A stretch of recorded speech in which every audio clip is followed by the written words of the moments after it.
Ну, я скажу, что, конечно, чеченцы участвовали во Второй мировой войне.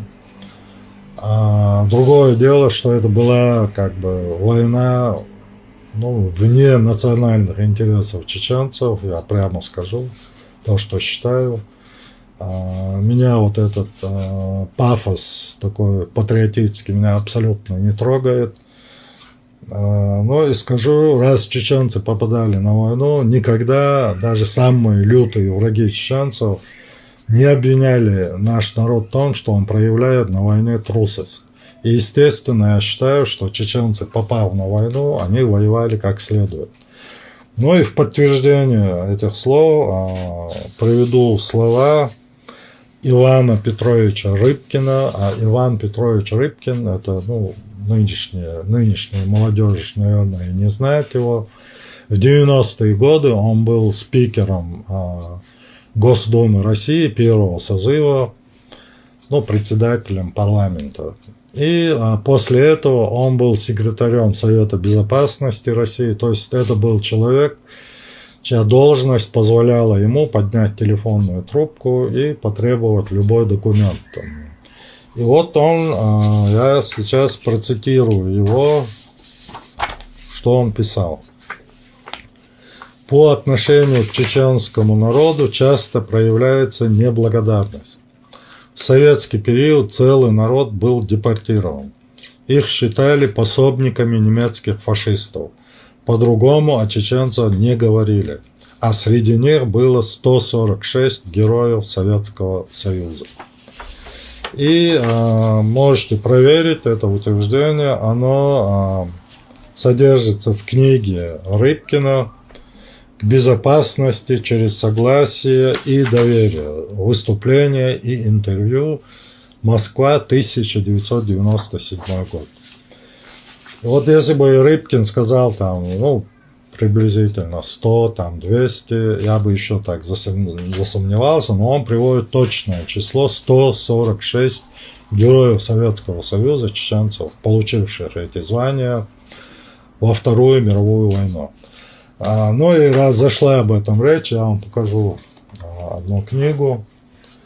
Это «Герои Советского Союза». Ну, эта книга, она в 2 томах. Вот эти 2 тома, они у меня есть. И вот что я подчеркнул вот из этой книги. В этой книге приведены поименно все герои Советского Союза, включая и герои Советского Союза в Афганскую войну. Ну и, естественно, основная масса героев – это герои Второй мировой войны.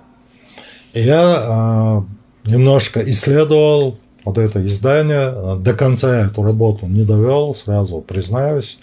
Но и того, что я исследовал, мне хватило для вывода, что 80-90% всех вот этих наград Героев Советского Союза советские солдаты и офицеры получили во вторую половину войны, то есть с 1944 по 1945 год. А в ранние периоды этой войны, в 1941, 1942 и 1943, героев Советского Союза давали только в исключительных случаях. Но когда вот посыпался этот дождь героев Советского Союза, чеченцы были уже депортированы. Их сняли с фронтов. Ну, не забывайте, что чеченцев депортировали в самом начале 1944 года, в феврале.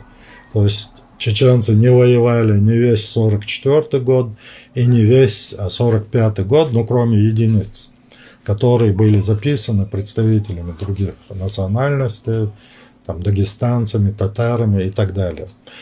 Но вот эти записанные представителями других народов чеченцы, они получили 5 звезд Героя Советского Союза, а эти 146 героев, они получили эти награды в первую, самую тяжелую пору войны, когда, я повторяю, награду давали только за исключительные подвиги, очень редко, потому что в период поражений, отступлений давать солдатам и офицерам героев, ну, командование не хотело. Делало это с большой неохотой и только при исключительных военных подвигах.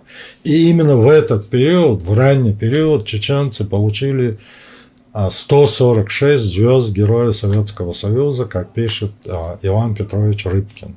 А остальные вот эти герои в большинстве своем, ну, солдаты и офицеры получали в пору побед, наступлений в 1944-1945 годах, когда чеченцы уже были сняты с фронтов. То есть я хочу сказать, что герои, звезда героя в начальный период войны, она стоила как 5 звезд героев в завершающий период войны. И поэтому вот это количество звезд, оно должно быть хотя бы так умственно умножено минимум на 5. То есть эти звезды получены действительно за исключительные подвиги. Вот эти данные показывают, что чеченцы воевали. И воевали так, что ни одному другому народу и не снилось, я могу сказать, потому что на душу населения это очень большое количество звезд Героя Советского Союза, полученных, повторяю, в самый тяжелый период войны, в начальный период, когда героев давали только в исключительных случаях за выдающиеся военные подвиги.